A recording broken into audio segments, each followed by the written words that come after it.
Welcome back to the Emo Social Club podcast. I'm Brian. And I'm Lizzie. And we're back. We haven't actually had an episode where both of us were talking at the same time in a couple weeks. So here we are, again, back at it. Back at it again with the new Vans. Yeah, welcome back. Happy to have you here. Before we get into the content of this episode, I'm just going to rant about Game of Thrones for a couple minutes. If you are a fan and you've watched the new episode, I'm not going to talk about spoilers. So if you haven't watched it, that's fine. You're not going to hear any spoilers from this.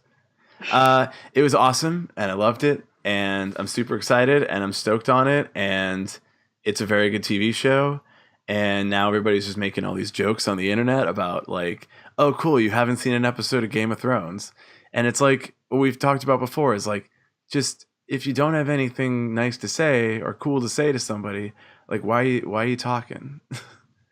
like you can just not watch a TV show. That's fine. Just because other people are excited about something, I don't understand how that negatively impacts like your feelings about it.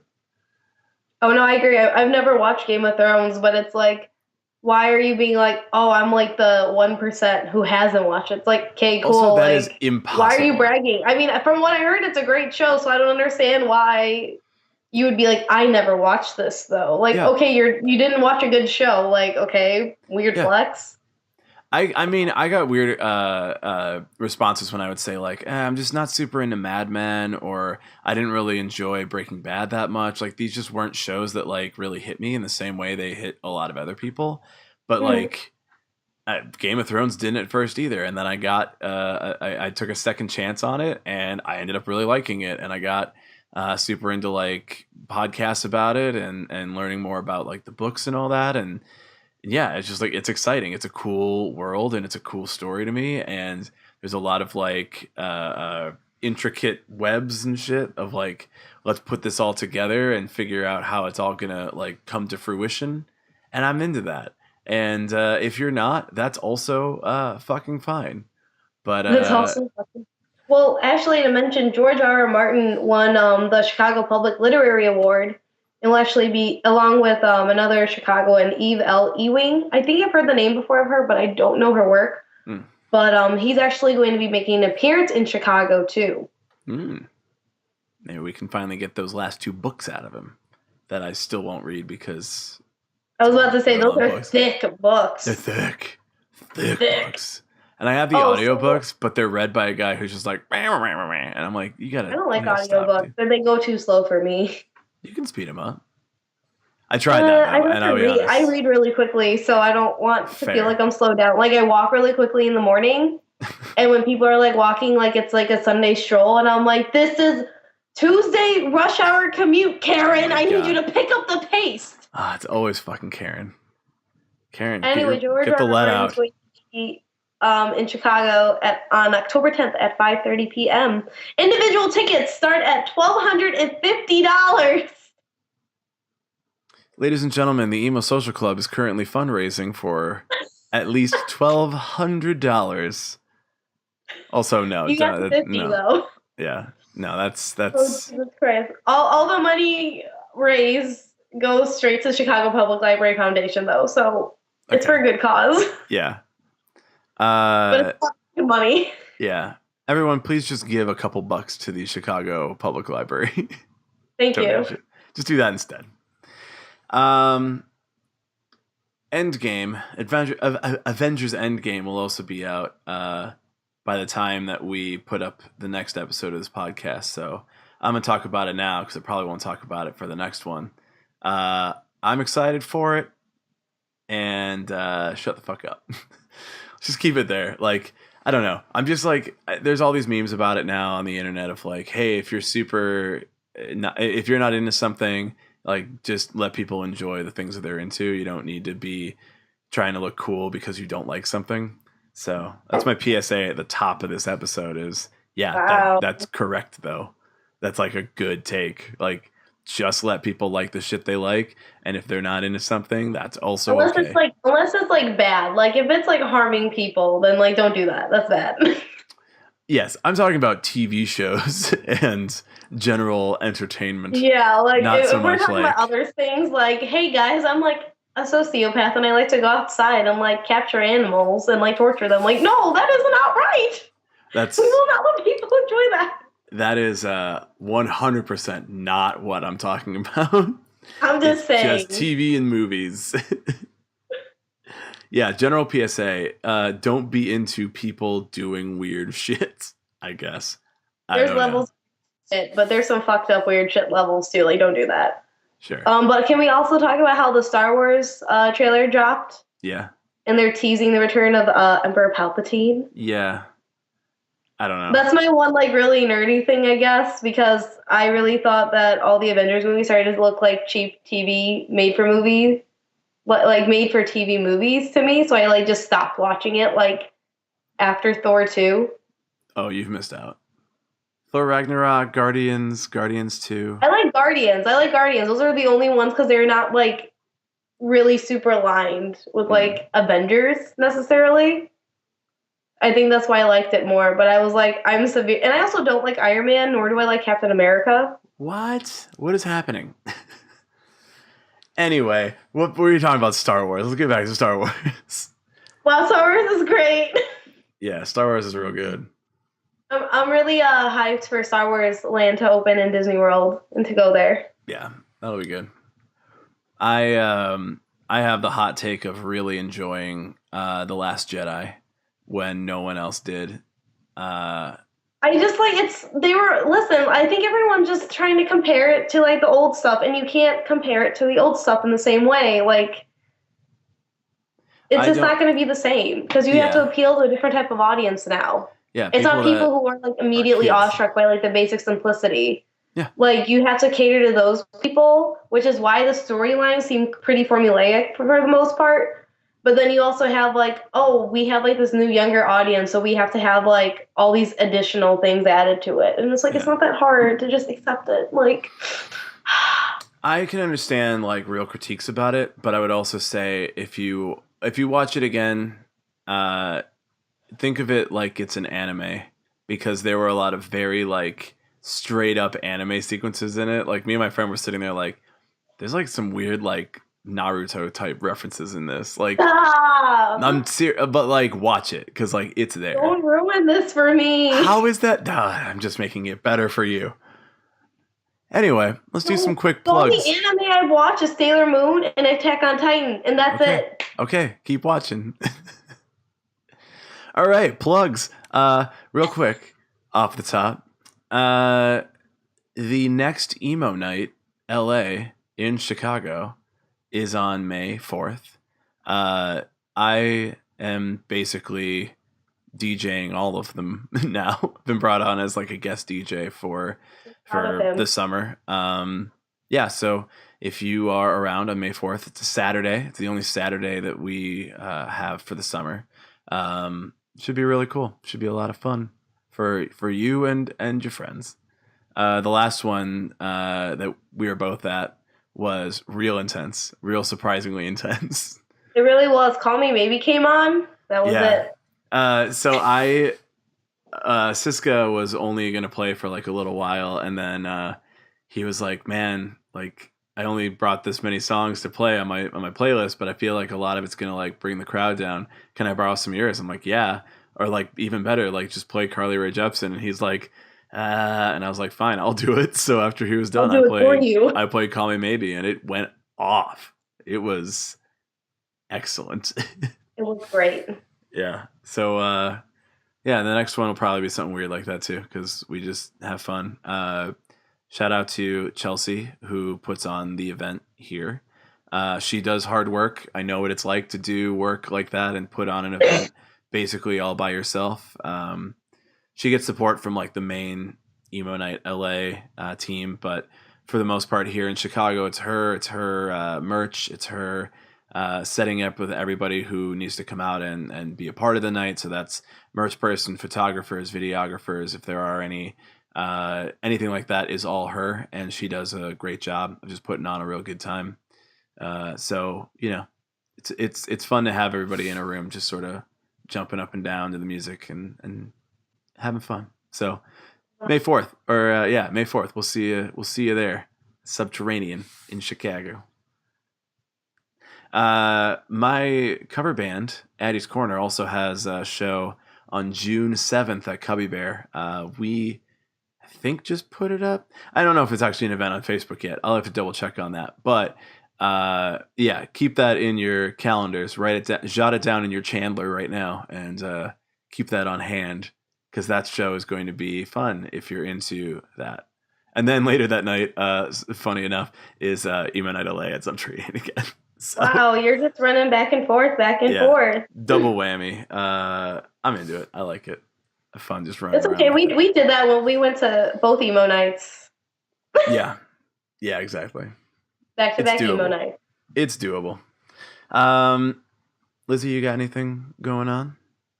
Tomorrow, if anyone is so inclined and is in the Arlington Heights area, I am working for my job, giving away these sick limited edition XRT mugs for the first 50 people, and a $250 Visa gift card. So if you want to come through a random Sprint store in Arlington Heights and hang out, you can definitely do that with me. All of the information is on XRT's website, and I'll be doing it the Saturday afterwards too. If you feel so inclined, I am also just working on a couple other video projects for class. I'm going to interview our friend Connor Skelly from Beyond the Music about Lollapalooza, Festival Fatigue, why it isn't selling, why only Saturday sold. And he also has a really interesting take on why Lolla is kind of going down and why a lot of other music festivals in Chicago are having a lot of issues selling tickets too. So maybe we'll slip like a soundbite or two in next week if it's, if it goes well. I think it'll go well. It sounds like it's going to go well. Yeah. Otherwise than that, I'm heading out. I will not be here for Emo Night LA. I will be down in Atlanta for Shaky Knees. Mm-hmm. So if anyone is down there for Cinco de Mayo weekend, hit me up. Hell yeah. I actually bought Friday and Saturday tickets to Lollapalooza. I will say Friday's kind of like the only day I would consider maybe buying a ticket, because that's like the most artists I would want to see that day. Yeah. Bring Me the Horizon, Chevelle on that day, and Childish Gambino, and all. I'm gonna watch Chevelle. I don't even care. But yeah, Friday looks like it has the most artists that like I wanted to see, and then Saturday had 21 Pilots and a couple other acts. So I was like, Friday also has Nothing Nowhere. Yeah, so that's right. Yeah, so I'm going Friday, Saturday to Lollapalooza. I'll remind you guys that if you are there to say hello and to remind me that you listen to the podcast, because I'm sure that nobody listens to the podcast. Shut up. Which is literally what I tell everybody when they talk to us about it. Like, hey, I know from the podcast. Like, what? I will say thanks to everyone who comes up to us in the past month actually, and been like, I'm a fan of your podcast, because I still don't understand how. It's still weird. When we were when Cisco was DJing with us, some guy came up and like flagged me over, and I was like, "Hey, what's up?" And he goes, "I saw you guys open for something corporate at the Metro," and I was like, "You definitely did not." And he's like, "What?" And then Cisco like comes up. Wait a second. And he goes, "Are you looking for me?" And then he turns to Cisco, doesn't say like, "Oh, sorry about that," or anything else to me. Just turns to Cisco and goes, "Yo, I saw you guys open for something corporate at the Metro." Like, just starts over, and I'm like, "All right, like I guess I don't think I look at all like Adam Cisco." You do not. Let's check the tapes, but I'm pretty confident I look nothing like Adam Cisco. But yeah, anyway, that happened. So that was Emo Night LA was a funny night. It was. Yeah, it was a good time. Another plug-ish sort of thing. We want some t-shirts. Like we want cool swag. And we got a contact from a pin maker who was asking if we had any ideas and we had any concepts or we wanted to get some stuff rolling. And we were like, I mean, yeah, but also like what? um, so we want to. I think that I'm hoping that there's a group of people out there that would actually want to own a piece of emo social club merchandise, be a part of the club. That's my general idea for like all of our merch is like it's a club. Like you got to put like some club ass shit on there. But if you would like a shirt, you should let us know because I don't want to just. We're like compiling things and like getting it together. So, and if you feel like there's some type of design or motif we should like maybe go with or something besides like our obvious logo, let us know because we're trying to get like weave things out. We're not too sure it's really what you guys are looking for necessarily. Yeah, it's really tough to like predict because we don't know what who our audience is, or how to really market to them. So like usually like in any band I've been in, you just get like logo tees. Like that's what you do first. You just get like your logo on the front of a t-shirt, usually in black, and then like that's it. That's the t-shirt. And send t-shirt. And I guess that's like the simplest thing we could do is do like a logo t-shirt, but I also don't know if anybody wants that. Like does anybody like just a simple emo social club? Yeah. Do you want it to be just basic like it? Do you want it to be what we have as our logo? Or do you want it to be like wavy? Or do you want it to be like aesthetically different? I need to know. Yeah. I don't know. I'm 24. He's 32 and old. He doesn't know. We don't know who we're selling it to. Like I've been in bands where I just have a box of t-shirts sitting in a basement somewhere or sitting in my living room. And it's like, this is not worth the effort if nobody's going to purchase them. So we need kind of an idea of where these shirts are going to go. Like before we just spend all of we make no money doing this podcast. This is entirely funded by ourselves, just putting stuff out there and like hoping for the best, working and working the grind, which I don't like that term necessarily when it comes to like content creation. It's not really a grind. It's like you're just creating things. But in this case, it's like we are doing this to hopefully one day be able to just have it sort of self-sustain. Like I'm not trying to make any money from it overall. I'm just trying to keep it like cost neutral. And t-shirts would really help with that. Like if people are willing to buy them, people are interested in them, we want to make designs so that you can help us be cost neutral and like just allow us to keep doing this without having to like go into massive debt. And if you've ever like, I lost all my money in the great podcasting bubble of 2019. So I would love some feedback of just like, if you just want a shirt or if you want a button or if you want a sticker or, enamel pins, if you want something, like we are willing to go forth and create and make it. And we have artist friends, we have people that would work on this kind of stuff for us, but we need sort of that knowledge that like, people actually want this before we're just like, all right, here it exists, here we are, we've manifested it into a real thing. So basically leave a comment somewhere on our socials, on Instagram, on Twitter, on our Facebook. Leave it even in like the iTunes review. I don't give a shit. I just want to know with 5 stars. Want. It's 5 stars to get a t-shirt. 5-star review. If you give us 4, you are not getting whatever you asked for. No, you can have whatever you want. It costs $10 more with every star that is under 5. I give you 1 star. These are $90 t-shirts all of a sudden. Tragic. So comment on anything we got. Just like let us know in some way. We read everything. We check everything. We're looking at every social media and place that we post episodes and everything. So please let us know. We would love to make cool stuff for you.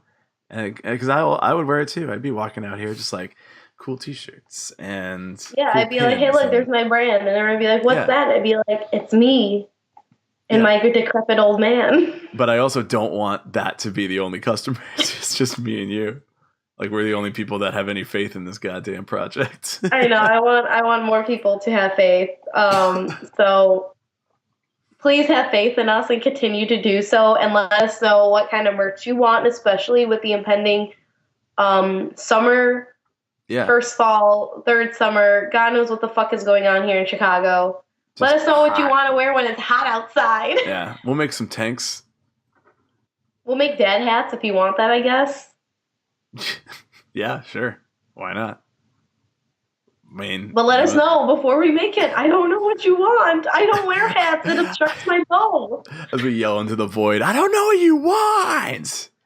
What do I do for you? How like new parents feel about like their baby, and they're just like, the baby's crying, obviously cannot communicate, and they're just like, what the fuck do you want? And it just keeps crying. But this is the opposite because we hear no sound and we keep asking what people want. And then it's like people are like on the other side just like, why are they yelling at me? I naturally yell at almost everyone I talk to. I'm not sorry. Okay. I'm just really if you see loud. Lizzie on the street, tell her you want a t-shirt. She will scream at you. I'll be happy about it though. Listen. Yeah, super stoked on it.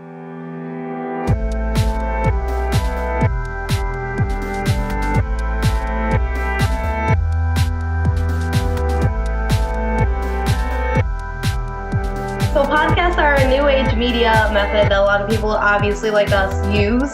So we can get either more information or just kind of be entertained like the old school radio shows used to be back when radio was invented in the 1930s. And this is no different. Obviously, we do politics and music talk. But what happens when people don't like it and vehemently are against podcasts because they're arguing that it's actually ruining music?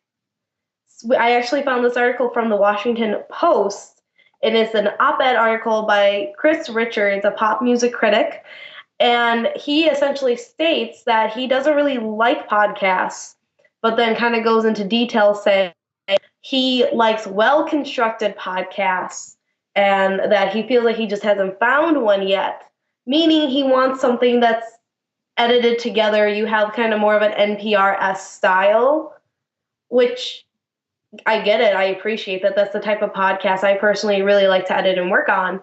But it's not like everyone's going to do that. We obviously don't always do that type of stuff unless we're doing our own individual segments where we're bringing it in, being like, I did this, throw this in.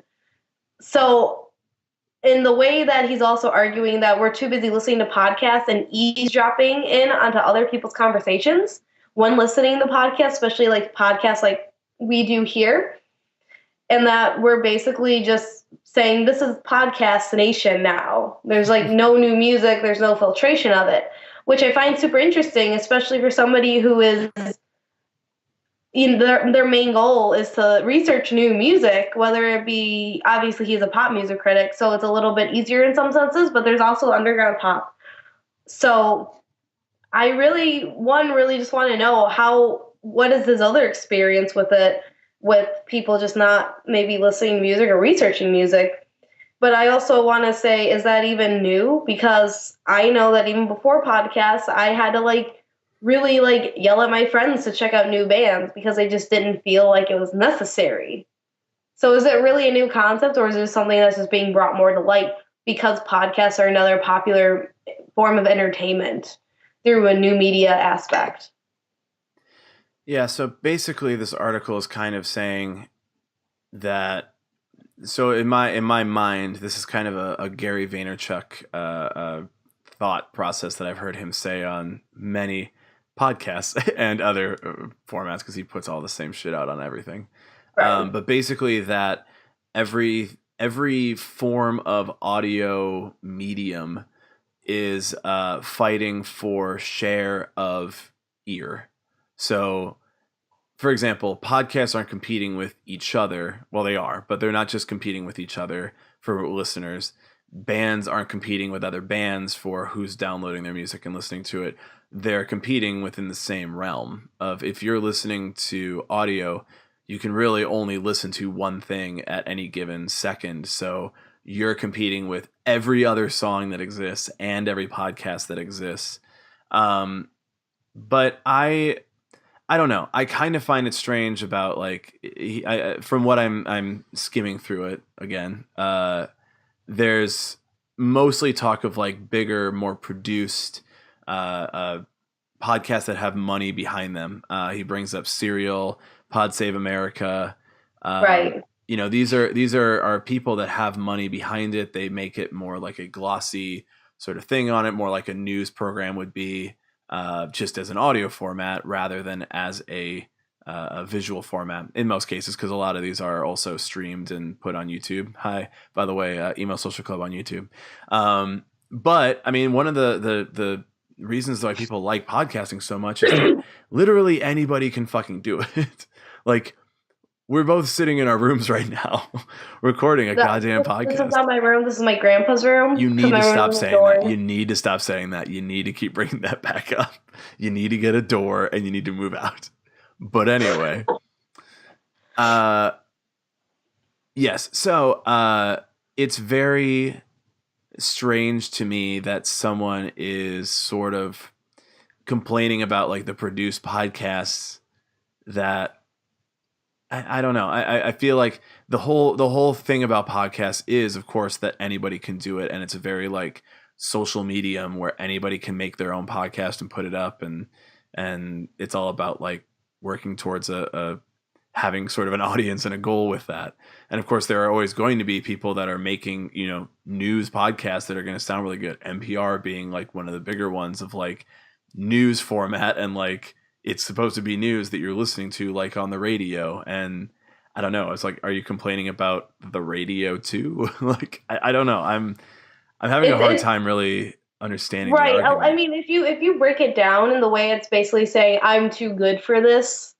Like, we should be, just listening to music and then looking at like the old school way of which we get media and entertainment, which I understand, but you have to be socially forward with your innovations. You can't be a laggard for your entire life. Otherwise, you end up with a flip phone in 2019. Yeah. And like, I mean, the obvious other thing about podcasts is that they come out more consistently and they're more long form. Like having two, let's say it's an episode, 2 episodes a week. It's a podcast that puts out, one in the beginning of the week, one later in the week, and you can listen to them for like an hour to 2 hours, and that's like you're listening. Well, they're putting those out every single week. There's more media, whether it's news or whether it's just entertainment or whether it's like whatever they're creating, you have more and more and more and more and more to listen to. Whereas an artist puts out a CD or an album and it's like, okay, well, now we have this for like probably 2 years, unless they start doing singles in the meantime. Or like artists, musicians don't put out music that often. So like, I mean, obviously pop musicians are different than emo and pop punk musicians, obviously. So they're not putting it out as often because they have to produce and write it, and more often than not, they're severely underfunded. Yeah, so they can't put out all that music super quickly. I think that, I mean, to me, because music is kind of the same way now. Like in all the equipment that I have to record this podcast, I can also record music right now. I could do a full album on my computer and put it out tomorrow if I wanted to. If I had the music ready to go, record it, put it out. And it doesn't really matter the quality necessarily. It's just like, you're putting it out. Like, I don't, as people will attest to, our podcast is not the most technologically best sounding, but we're doing our goddamn best. Guys, there's no money in this fucking podcast. Let us At least we're doing it. We're back to yelling at that void again. But like music is the same way. Like musicians could, if they wanted to, put out a song a week as well. Like they could do videos once a week, because it's inevitably it's about the time and the money that's behind it. And if you don't have any money and you have to spend all this time making it and you make no money on the other end, like, of course not. But the idea of like it being so democratized where anybody is able to do this medium and put it out as much as they want to, or as often as they want to, or as good as they want to, like whatever it is, like it's all about the time and the dedication that you have to it. So if artists aren't doing that and someone says, well, I'm going to listen to this album and I might listen to a podcast and I really enjoy like these people talking about this and I really like talking about these topics. Like I just don't understand like where both cannot coexist in the same world. And I mean, this sounds to me like, honestly, it sounds to me like a take of like, I'm just going to have a real like anti-take just to get people to read my article. Like he talks about how he posted it as a tweet and people were like angry at his tweet. And I'm like, are you just coming out here to say, oh, I posted a tweet and people were mad. People were so mad about my tweet. Let me write an article about it. It's that to me is like why op-eds are fucking stupid. Yeah, op-eds are. I have issues with op-eds because at the end of the day, a lot of places obviously vet people that for op-eds you usually have to be an editor, but there's also a lot of places like Huffington Post that is really not really considered too much of a credible news source over the past 7 years as much anymore because they kind of let anyone just write. Mm-hmm. And that could be people who don't have any journalism background experience too, or reporting, interviewing backgrounds. And when it comes to op-eds, you don't really have to have that much credibility behind you. You can have like the tiniest sliver, and that suffices, which really shouldn't anymore. But in today's day and age of new media, it does, unfortunately. And obviously, op-eds are to see both sides. But at the end of the day, if you're just putting it out just to like get a jazz out of somebody, and essentially all you're saying is, well, I tried these, but I'm basically going to be elitist and say that unless they're like expertly produced and put out, it's not worth my time. Okay, that's great, but there are a lot of people who don't expertly produce some of their podcasts and they also do really well. Mm. So there's not really a way. It's just you saying that I'm better than you and I know I'm better than you. And I think that's so counterintuitive, especially because he says in his closing sentences, I keep coming back to lessons that animate Kowalski's Ways of Hearing, a podcast. Experience is information. Noise is signal. Sounds have meaning. If we're still splashing around in the pre-moral muck, if the greatest days of podcasting are still ahead of us, and they may be, I think they'll be ruled by the pod people who understand that. Or maybe this. Whatever asks for our most attentive listening should aspire to be the most worthy of it. I can understand where he says noise is signal, experience is information, sounds have meaning. Yes, it does. That's why when you're doing whatever you're talking, you always want to make sure you have a point or you make your point and you don't say something dumb, which is, I can see why if he's listening to a bunch of different podcasts that are, possibly independent podcasts, they're not always going to be structured the right way because anyone can make a podcast, like Rose said. Does they mean that they always should? Maybe not, but the accessibility is there, which is great. Mm-hmm. But if you're just going to muck around, basically, and shit talk all these smaller podcasts who aren't able to expertly produce them, like NPR, for example, or like, what is it? Welcome to Night Vale, where that is their whole ass job is to go out and report, to interview, to edit, to voice track. Mm-hmm. I wish that was my whole ass job. Listen. Be nice. It's not, though. Hashtag hire I have me. 3 other jobs hashtag plus this hire, and school. If hire I Lizzie could do so she can just do that. To make you feel better about a smaller podcast not being mucky sounding, then you can go fuck yourself, first of all. But listen, there's a lot of people out there who know content and know how to speak it, but they may not have the accessibility for it. And while not everyone is a journalist and we don't want to have gatekeeping in journalism, there are also times where sometimes it's necessary, especially when people say they are journalists and don't know AP style. So I want to go back to something you mentioned about both sides, because this is something that, I mean, it's an op-ed. It is literally like somebody who is just giving their opinion and writing it out, and like that's the whole point of it.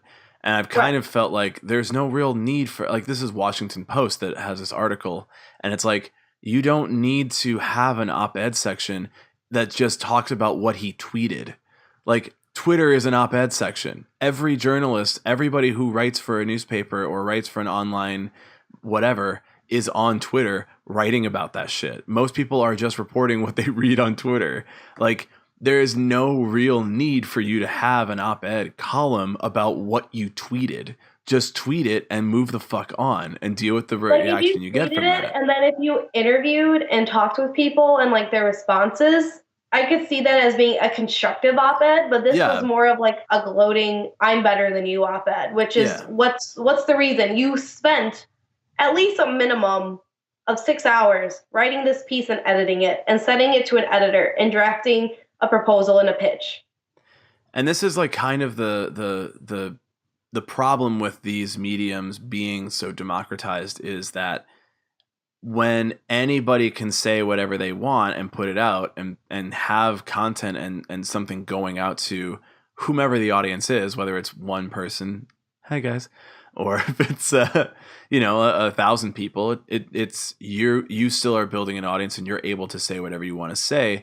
And inevitably all of these things that you're learning and you're doing in school right now that I've never learned, that I've never been a part of, is like, you don't necessarily have to have them because you're not advertising to an audience in the same way. You're just able to put something out on the internet, and if people want to listen to it, they can listen to it.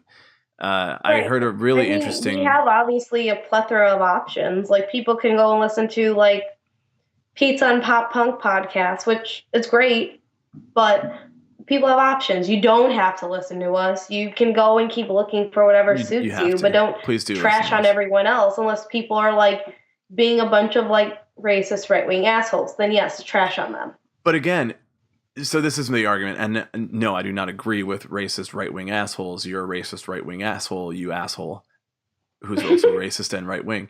I don't hate you because you're right-wing. I hate you because you're racist and an asshole. Just, let's be fair.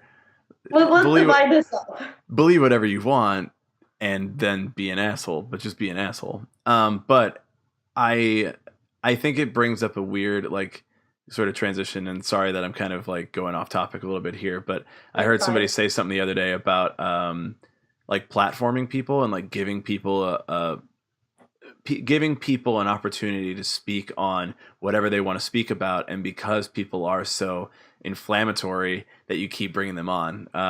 This person talked about Ben Shapiro specifically and just said, like, why do you keep having somebody who is literally just giving their opinion, stating it as fact without giving a shit about the actual facts or giving a shit about how it might be proven wrong? They're literally just coming on TV in order to get themselves on TV more and more and more and more. It's for like shock value and to do whatever they feel like. Yeah. So then if major news doesn't have to worry about what you're putting out there and anybody can just kind of do this and build an audience, and you're getting through to people, and then because you have an audience, other people who want your audience to pay attention bring you on. It's like, we're not following these rules. We're not following these sort of things that we should be following to give people the correct information and to follow with journalism ethics. We're literally just trying to get eyes on our shit, trying to get ears listening to our shit. And my thought about this article specifically is like, you're just trying to get some eyes on your article or your writing because you tweeted something inflammatory, and you just go after something that people really enjoy because that will help. So back to the first topic. Stop talking shit about Game of Thrones. Stop talking shit about the Avengers. It's all related. What's also interesting though with that, with what you're saying about views, actually in class the other day, I learned that originally the way that journalism kind of happened, obviously Ben Franklin, 1776. If you ever watch Liberty's Kids on PBS Kids, you probably know a little bit, or doesn't remember anything from high school history class. But what was interesting is that a lot of the news covers that they ended up getting were from people who are really biased on each side. Especially during the Revolution, there was the Puritans and then there was the Patriots. Well, so the Puritans ended up eventually moving to Canada and settling there. So good for you, Puritans. Way to The go. Patriots stayed here and established America, which arguably is good. And the way that they were reporting, though, was that they were reporting directly from military and from the government, because those were the main people who were experiencing one of like death and casualties, everything that's going on with that, especially once we move up to the Civil War. Mm-hmm. So the Civil War, we lost it was bad, it was bloody, but a lot of the things were very over exaggerated with how fighting happened. Mm-hmm. And because they wanted good PR, they wanted it to look right. So a lot of publications actually did that. They fluffed it up, even if it wasn't like 100% factual. Mm-hmm. And that was something that was also used a lot in the Revolution, because George Washington actually sucked ass as being a general. And the only war that he won was the Battle of New Orleans. Mm-hmm. Every other time he failed and ended up getting most of his men killed to that point. But they fluffed it up and they were like, oh no, we were like surrounded, like very over dramatic. Like if you're watching like Untold Stories of the ER on like TLC, listen, you probably do, it's a guilty pleasure, listen. And it's like the most overly dramatic, like, oh my God, like her toe's falling off or some shit. And they're like screaming and falling, and it's bad acting. That's pretty much what they wanted in their PR press release, for people to print and to disseminate to the people. And that was the only way that people were finding out what was going on too. So, but it was the most innovative way that they were actually producing news compared to Britain, because they had people on like horses running between all the colonies to deliver updates. So that was the one good thing about it. But that was pretty much back to your point of, people just wanted for clout, essentially. It's kind of the same thing. And if we're still trying to compare it to music, there's such a thin line that he states of it being problematic to music and music listening services. If he did want to establish that more, he could have pulled up Spotify statistics comparing podcasts and comparing music and both streaming. They just bought it was like maybe a couple of years ago at this point, but they bought like a podcasting company, and they also bought Anchor, which is Anchor is an app. I almost used it for us, but decided not to. Anchor is like you literally just can have your headphones on your iPhone or Android. Or I think it's Android too. And then you just like join a call with each other, and you're just talking to your iPhone, and like you make a podcast, you record. You can put in like little like musical stings. You can add whatever. There's even like advertising and stuff on it. Like you literally can make a podcast just on your phone in like 15 minutes with no work. And Spotify's like, yep, we're buying that, because they know that like podcasting is getting a lot more ears. Podcasting is something that people are interested in doing as well as listening to. And I think if Spotify, which is a few billions of worth, there was an interview with the creator of Spotify on a podcast, Freakonomics Radio. It was pretty good, because they kind of call him out for like some of the issues of Spotify too, not paying people being one of it. The other one being that they feel that Apple is doing some fucked up shit. It's like, no, you knew this was Spotify. Also, Apple is probably doing some fucked up shit, but also you know what it is. Anyway, I digress. The point is, Spotify, being a very successful company for selling a music subscription service, knows that everybody's moving to podcasting as well, and they then invest in it and they put their money where their mouth is. Apple, being one of the largest competitors in the podcasting realm overall, has already had it, and it's like, well, okay, we need to compete with it. And now I think that we can see that there's going to be more competition in the podcasting space, and there's going to be on the music space, because musicians cannot keep up with the same amount of work. So we're just going to enjoy it differently. People are going to enjoy whatever they're going to enjoy. We may overall lose some, there might be more of a market share of people listening to podcasts than listening to music. Maybe more people who are musicians do podcasts to promote their music, because that's something that you should be fucking doing. If any musicians are listening, start a goddamn podcast. Go download Anchor right now and just start talking. Look at like Mike Herrera of MXPX. He does a podcast, I think, about every week or every other week. And he set a record for the longest uninterrupted podcast. I think it was like just under 4 hours. Damn. Shane Told does lead sing. lead singer, whatever it is, lead singer syndrome or something like that, where he just talks to like singers of bands, and he's been doing that for years and years. Like, you looked at me like you didn't know who Shane Told was. Shane Told of Silverstein. Okay, thank you. There you go. Sorry, forgot. These are some older, Smile When You're Asleep. I mean, I know who Silverstein is. Like, I know who Discovering the Waterfront. I just don't really listen to them. Discovering the Waterfront. I know. I like a few songs. But yeah, somebody asked me who Social Distortion was today at work. So. Oh boy.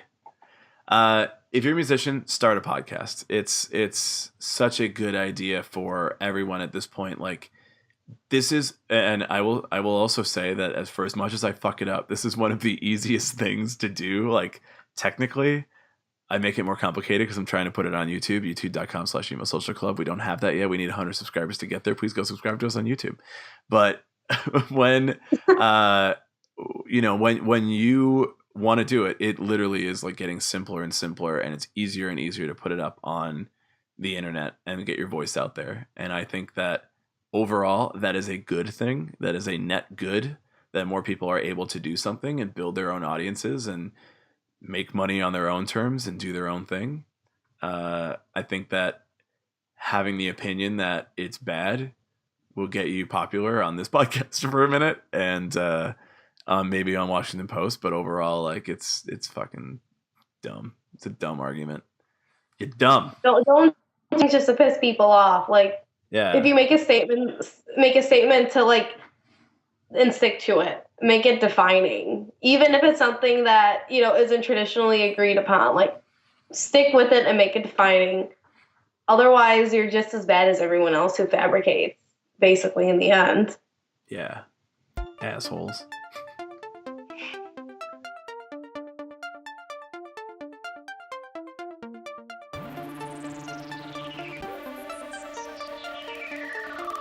All right, that is another episode of the Emo Social Club podcast. Thanks for coming back. And I was serious about that YouTube shit. Like, go on YouTube and follow us and subscribe and like and comment. We literally just want you to get us to 100 subscribers so that I can get the name Emo Social Club on YouTube, so that I can then actually say, like, it's Emo Social Club or just /Emo Social Club. Like, can't say that yet. It's dumb.